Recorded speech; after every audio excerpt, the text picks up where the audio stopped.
আমারে আঘাত করে অনেক মানুষই কথা কইছি, কিন্তু আমি কাউরে আঘাত করি কথা কই না। কারণ আমি জানি কথার আঘাত সবাই সইতে পারে না।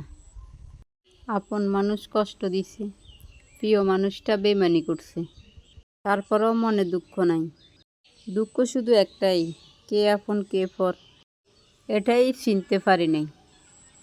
পায়ের জুতা আর মানুষ দুইটাই যদি আপনাকে কষ্ট দেয়, সেটা মনে করবেন আপনার সাইজের না।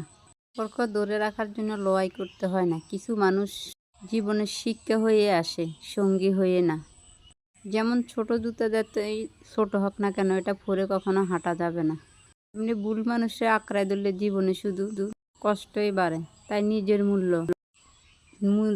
মূল্য শিখুন, স্বার্থপর মানুষকে ছেড়ে দিতে শিখুন।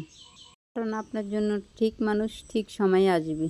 পুরো পৃথিবী ঠকালো, আমি ভাবছি সে মানুষটা আমাকে কখনো ঠকাবে না।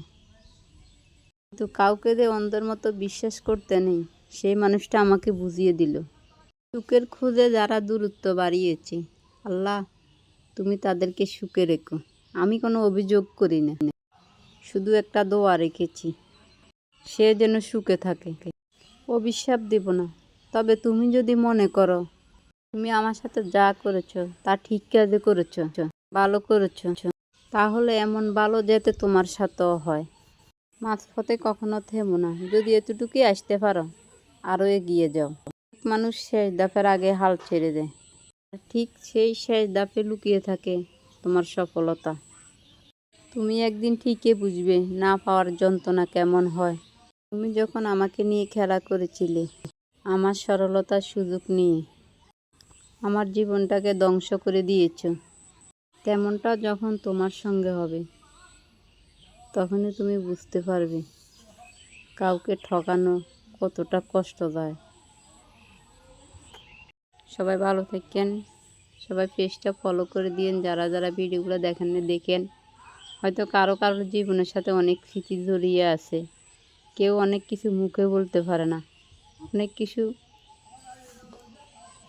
মনে কষ্ট নিয়ে থাকে, সব কিছু মুখে বলা যায় না, তাই সব কিছু প্রকাশ করা যায় না। অনেক কষ্ট নিয়ে মানুষ সুখের ভিতরেও দুঃখের ভিতরেও হাসে।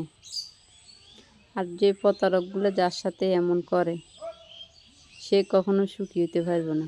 একটা কথা মনে রাখেন, আজকে বাড়িতে আছি যাতে ঘরের সব কাজগুলো করছে, আজকে কয়েকদিন ধরে কোনো কাজ করি না। ঘরের ভিতরে অবস্থা খুব খারাপ। এই রুমটার মধ্যে এলে হয়ে গেছি, যেটা একজনের রুম ছিল একজন প্রিয় মানুষের, তাই এগুলো পরিষ্কার করে রাখতেছি যেটুকু পারি। তো সবাই ভালো থাকেন, আল্লাহ হাফেজ।